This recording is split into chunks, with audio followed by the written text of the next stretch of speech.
2026 के इंतखाबात में विजय की जमात ने हैरानकुन कामयाबी हासिल की। नौजवानों और ख़वातीन ने उनका भरपूर साथ दिया। उनकी कामयाबी ने साबित कर दिया कि अगर नीयत साफ हो और अवाम का एतमाद हासिल हो तो एक फिल्मी सितारा भी हकीकी सियासी लीडर बन सकता है।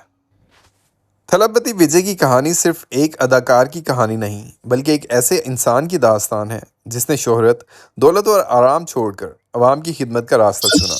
एक सेल्फी से शुरू होने वाला सफ़र आज उन्हें भारत के सियासत के अहम तरीन चेहरों में शामिल कर चुका है। आखिरकार 2 फरवरी 2024 को विजय ने अपनी सियासी जमात तमिलागा वेट्री कज़गाम यानी टीवीके का ऐलान किया। इस पार्टी का मकसद तमिलनाडु में एक साफ, तालीम याफ्ता और नौजवान क़यादत सामने लाना थी। विजय ने ऐलान किया कि वो अपनी आखिरी चंद फिल्मों के बाद मुकम्मल तौर पर सियासत के लिए वक्फ हो जाएंगे। विजय ने रिवायती सियासतदानों के बजाय पढ़े लिखे नौजवान, डॉक्टर्स, इंजीनियर्स और समाजी कारकुनों और ख़वातीन को आगे लाना शुरू कर दिया।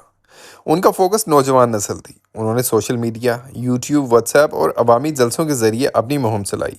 हर जलसे में वो अवाम के साथ सेल्फियाँ बनाते और यही सेल्फियाँ उनकी पहचान बन गईं। दोस्तों, तमिलनाडु की सियासत कई दिहाइयों से 2 बड़ी जमातों के दरमियान घूमती रही थी, मगर अवाम पुरानी सियासत से तंग आ चुके थे। विजय ने उसी खला का फ़ायदा उठाया। उन्होंने करप्शन, ख़ानदानी सियासत और नफ़रत की सियासत के खिलाफ आवाज़ उठाई। इसके बाद 2018 में उनकी फिल्म सरकार रिलीज़ हुई। इस फिल्म में इलेक्शन सिस्टम, जाली वोटिंग और सियासी रिश्वत यानी फ्रीबी कल्चर पर शदीद तनकीद की गई। फिल्म में दिखाया गया कि सियासतदान अवाम को छोटी छोटी मुफ्त चीज़ें देकर उनके बड़े हकूक़ छीन लेते हैं। फिल्म के एक मंजर में लोग हुकूमत की दी हुई चीज़ों को जला देते हैं। इस मंजर ने सियासतदानों को गुस्से में मुब्तला कर दिया। फिल्म के खिलाफ एहतजाज हुए, सिनेमा घरों पर हमले किए गए और हुकूमत ने विजय और फिल्म के डायरेक्टर पर दबाव डालना शुरू कर दिया। यहाँ तक कि फिल्म के कुछ मनाजिर हज़फ करवाने पड़े, मगर इन सब चीज़ों ने विजय की मकबूलियत को और बढ़ा दिया। दोस्तों, 2020 में इनकम टैक्स छापे के बाद जब विजय ने मदाहों के साथ सेल्फी ली तो उन्हें एहसास हुआ कि अगर वो वाकई निज़ाम बदलना चाहते हैं तो उन्हें सियासत में आना होगा। वो समझ गए कि बाहर बैठकर सिर्फ तनकीद की जा सकती है, मगर तब्दीली के लिए निज़ाम का हिस्सा बनना ज़रूरी है। विजय सिर्फ अदाकार नहीं थे, बल्कि एक फलाही शख्सियत भी थे। उन्होंने विजय मिकल एकम नामी तंजीम बनाई जो गरीबों की मदद, ब्लड डोनेशन, तालीम और कुदरती आफात में अवामी खिदमत का काम करती थी। वो हमेशा समाजी इंसाफ, बराबरी और तालीम के हक में बोलते रहे।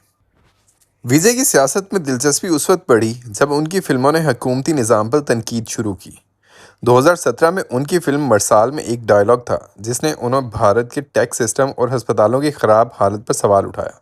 ये डायलॉग पूरे भारत में वायरल हो गया और हुकूमत को सख्त नागवार गुजरा। विजय 22 जून 1974 को चेन्नई में पैदा हुए।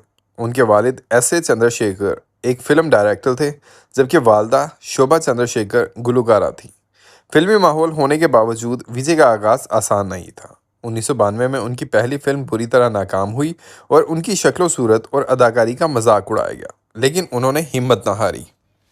1996 में उन्हें पहला ब्रेक मिला, जबकि 2004 की फिल्म चिली ने उन्हें सुपरस्टार बना दिया।